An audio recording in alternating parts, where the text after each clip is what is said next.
हमारे साथ इस वक़्त एक पत्रकार है, बुजुर्ग पत्रकार हैं। अ, बताइएगा कि पत्रकारिता का दौर कैसे शुरू हुआ था आपके टाइम में? देखिए, हम लोगों के समय चूँकि इलेक्ट्रॉनिक मीडिया शुरू हुआ था, पहले हम प्रिंट में रहे, इलेक्ट्रॉनिक मीडिया नया-नया शुरू हुआ था, उसमें वीसीआर बहुत महँगा था और कैमरे जो थे, कैमरे बहुत महँगे थे, इतना बड़ा कैमरा होता था। क्या प्राइस हुआ करता था? कैमरे का जो प्राइस था, वो आप समझ लीजिए 60,000 70,000 से एक कैमरे कह रहे हैं उसका जो वीसीआर का चार्ज उसमें 60-70 हज़ार रुपए से ज़्यादा होता था। ये कब की बात है? ये बात है लगभग 84 के बाद की। और उस समय कैमरे भी बहुत महँगे थे, उसके वीडियो जो होते थे, वो बहुत महँगे थे, कैसेट बहुत महँगे थे और उस समय इतना बड़ा उसमें बैटरा लगता था कि आज के लोग इतना बड़ा ना कैमरा लेके जा सकते हैं, ना इतना बड़ा बैटरा उसमें कैसे उसमें प्लग बहुत बड़े-बड़े लगते थे और उस प्लग में कभी-कभी शॉर्ट भी हो जाता था, कभी-कभी करंट भी छू जाता था।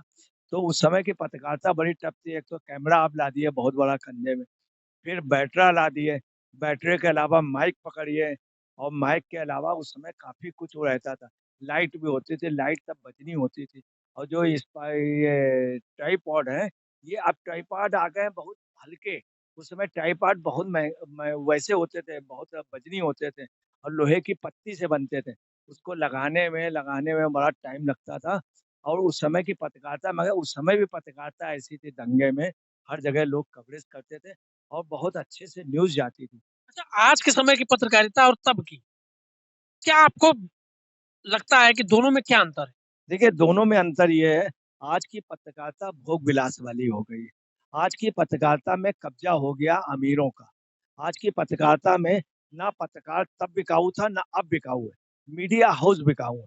तब पत्रकार अपनी हेडिंग खुद डिसाइड करता था, लगता था। पत्रकार जो लिखता था, पूरा-पूरा छपता था। आज जो पत्रकार लिखता है, वो पूरा-पूरा उसका बदल जाता है। पहले पत्रकार जो था, वो लिखता था, न्यूज़ लिखता था, वहाँ जाता था घटना स्थल पे जाके जैसे एक चसनाला का काम। तो चसनाला में मेहता साहब गए वहाँ से रिपोर्टाज लिखते रहे, भेजते रहे और वो दैनिक जागरण में छपता रहा। कितनी मेहनत जहाँ पे चसनाला खान पे वो हुआ था। तो पत्रकार स्वयं जा कर के वहाँ से जो भी लिखता था, वो उसी के नाम से और उसके अंदर भावना ये रहती थी, इंटेंशन उसका बहुत साफ रहता था। खबरें देनी है। हाँ, आज की डेट में पत्रकार एक स्पेशली भेजा जाता है, तुमको जाना है, तुम्हारी ये बैक एक्सीलेटर भी उसका डिसाइड कर दिया था। तुमको ये खबर लानी, इस लेवल की लानी है, इनके विरोध में नहीं लानी, इसके फ़ेवर में। आज पत्रकार भेजा जाता है कि आप इस पार्टी के जा कर के कवरेज करने जाएँ। दूसरा पार्टियाँ वगैरह इतनी हावी हो गई हैं, इतनी हावी हो गई हैं कि पूछिए नहीं। पहले ये पोज़ीशन थी कि प्रेमचंद मुंशी जैसा अब सूचना प्रसारण मंत्री भी पत्रकारिता से डरता था पत्रकारों से।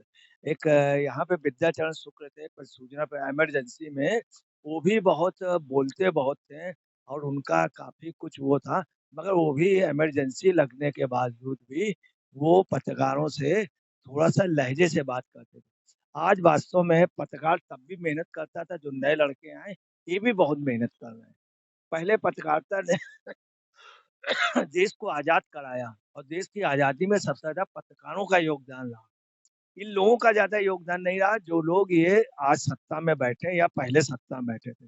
तो मोतीलाल नेहरू बहुत समझदार थे, उन्होंने अपने लड़के जवाहरलाल नेहरू को नवजीवन पेपर, हिंदी का और उर्दू का उस समय कौमी आवाज़ और इंग्लिश का नेशनल हेराल्ड, ये पेपर उन्होंने बनवाए, इसके प्रेस बनवाए।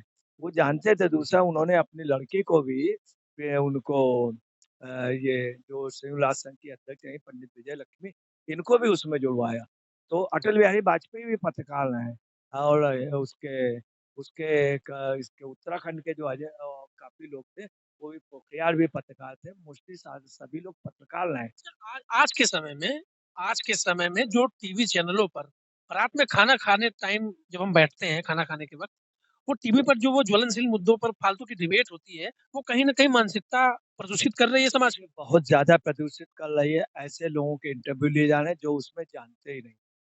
अब आप समझिए मुठभेड़ वहाँ चल रही है, 4 आदमियों को बैठा लिया, वो क्या जाने? और वास्तव में हकीकत ये है कि जिनसे बाइट लेनी चाहिए, उनके विशेषज्ञ से लेनी चाहिए। जब आर्मी वगैरह के लोग बाइट देते हैं, तो आपने देखा होगा कई ऐसे लोग उनसे उल्टे-सीधे क्वेश्चन करते हैं। तो जो उसके स्पेशल लोग हों, उनकी बाइट लेनी। दूसरा क्या होना चाहिए, जो राज्यसभा जो नॉमिनेटेड होते हैं और विधान परिषद में जो नॉमिनेटेड होते हैं, पहले उसमें मीडिया के कलाकार वगैरह लिए जाते हैं। इसलिए राज्यसभा में इन सब में या कई उसमें रिटायर्ड पत्रकारों को लें क्योंकि जितनी